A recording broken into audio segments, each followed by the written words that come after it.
Alright, I'm finally ready to stab the top end together on this 125, so this will be its top end video. So, piston's already attached. If you're here for how to install piston, really I put the circlip on one side, wrist pin through, and the other circlip, which takes needle nose pliers, maybe a flat blade screwdriver.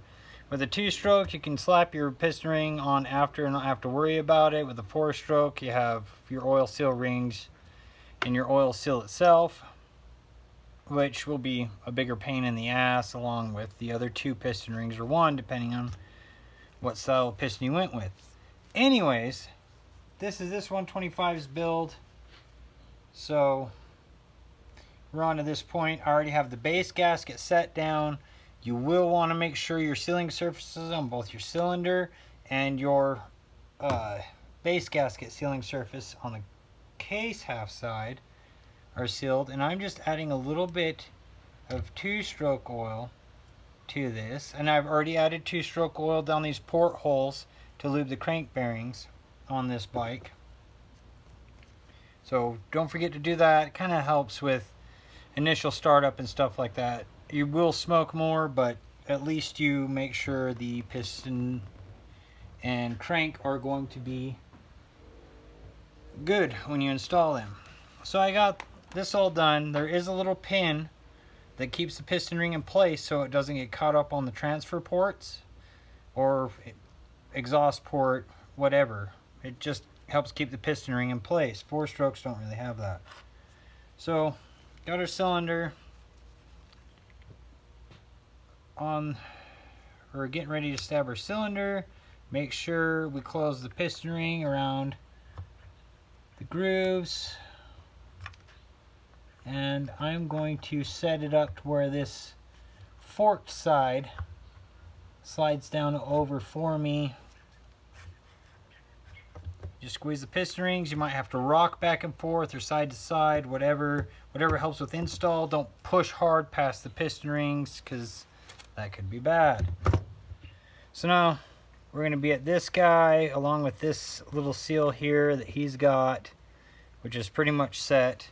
But I'm going to go ahead and put some new cylinder mounting bolts on. And since this will be difficult with a torque wrench, the specs will always be in the bottom. With all my videos, I'll put what specs I found for the machine or have for the machine in the bottom. Alright, got my wrenches, and I'm just going to go from this side to this side first, and then this side and this side last.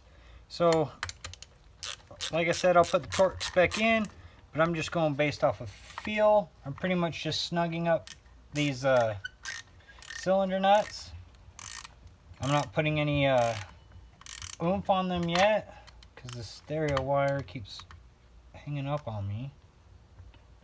Alright, that's at the bottom. These have little locking tabs on them, so I gotta pretty much set them down with this. It's not gonna work too well on this side. I will have to use a standard wrench on this side. Alright, so we'll start with him then. And I'm just going, you know, like snug past tight and then a little more. When you break the engine in, you will have to do more. You'll have to go back and retighten everything down. Tighten a little more. Should have left that nut on that one. Tighten a little more. Tighten a little more. And check him. Feels good. Feels good. Just in case, let's check his neighbor.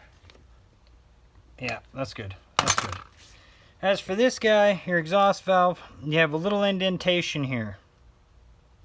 This guy has come up with a unique setup for his. And you have a little dot on your actual exhaust valve shaft. All you're doing is lining this guy up to that guy on the opposite side. So right now I'm kind of like not close to set up with him. Oh, goddamn. So we're going to roll this guy. I'd imagine to be all the way closed, or open, I'm sorry, all the way open. And then this guy,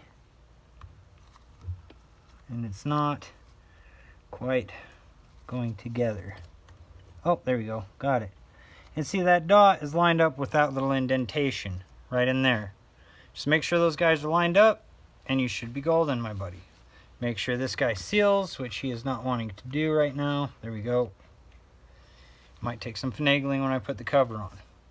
So before we do that though, let's do our cylinder head. This one doesn't have any, like, for certain marks other than the holes, and they're not lining up. Oh, there they go. Alright, so the gasket will have 2 holes in it, and you're just lining up those marks with the other. Wave groove facing wave groove on cylinder. And now we're ready for the cylinder head. So we'll set him down on there. I'm pretty sure it goes this way. I'm not thinking right now, I'm sorry. The engine mount is this way. And then you have your cylinder head nuts. And there are no copper washers with it, with the gasket kit, so I assume these just go flush with the cylinder head. Alright, got all the cylinder head nuts down at the bottom, and I'm just going to start with the front one, and I'm going in a star pattern. Little snug and a little more, and then little snug and a little more. Check our last one. It's good. It's good. Alright. And that's it. That's your top end. Oh, I'm sorry. Cover. Let's get this cover. Let's get this cover. Alright. So for the cover installation, you're pretty much just making sure it lines up with these grooves on your cover, all while this is going to be a pain because I have my gasket hanging on to all the bolts. Let's just get the top one started and see if we can line up these other ones. Alright, so far it looks like everything's going to line up just fine. So I'm going to try and line this boot up with the cover while I send one of these bottom ones in there. Well, I guess more than one. It's all of them apparently.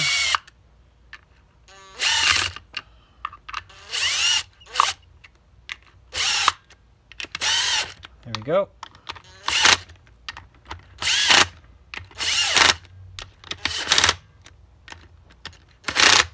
There you go. Alright, I'm sorry, my phone is overheating, so that's it. It's your top end. You're good to go. Hell yeah, good job. Next I'm going to be installing the reed cage before I install the engine of the bike. See you then.